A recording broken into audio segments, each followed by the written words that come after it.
Hi, I've got a story that I need to share. It's something that happened to me some time back that I still can't shake off while I was living with my family in Boston. A couple of years ago, my husband had to go into the hospital for emergency surgery. It was kind of stressful time, to say the least. We live in a fairly okay neighborhood, never had any problems, felt safe, all that good stuff.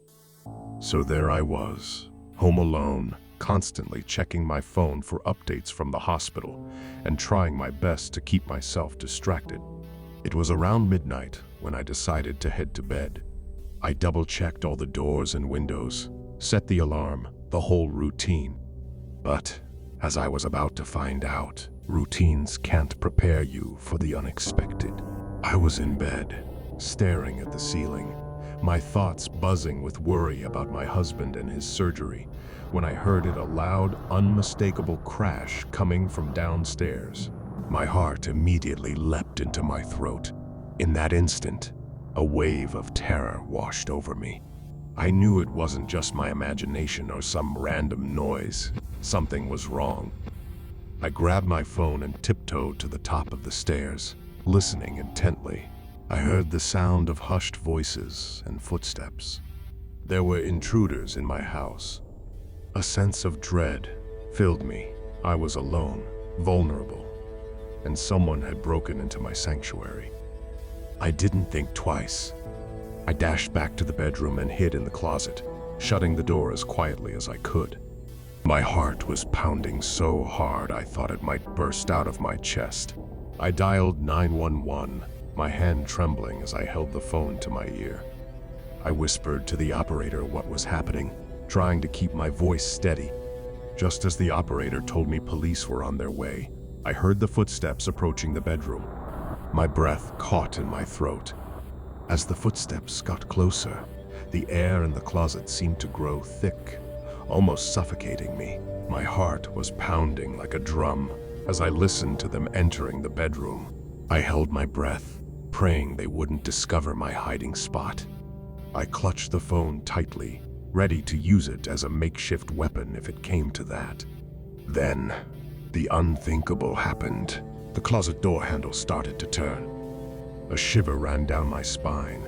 I was sure this was the end, but just as quickly, the handle stopped moving. Did they hear something? Did they change their mind? I had no idea, but I was not about to question my good fortune. Suddenly, I heard something that made my blood run cold. A low, guttural growl, unlike any human sound, echoed through the room. The intruders started muttering frantically, their tone shifting from confident to terrified. And I heard them run fast, as if their lives depended on it, down the stairs and out of the house, their hurried steps accompanied by that same terrifying growl, now fading into the distance. The police arrived minutes later, but the intruders were long gone. They did a sweep of the house and, finding no one, assured me it was safe. The cops couldn't find any evidence of forced entry, nor could they explain the guttural growl that seemed to have scared off the intruders.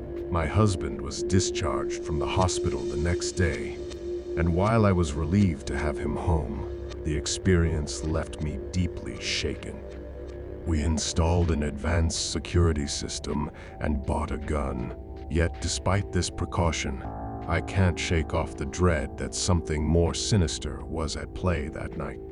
What was that growling sound? Why did it seem to protect me?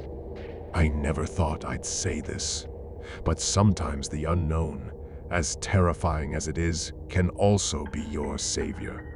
Even so, the experience was a chilling reminder of how vulnerable we can be, especially when we think we're safe in our own homes. It's a lesson I'll never forget, and one that has me double-checking locks and looking over my shoulder even now.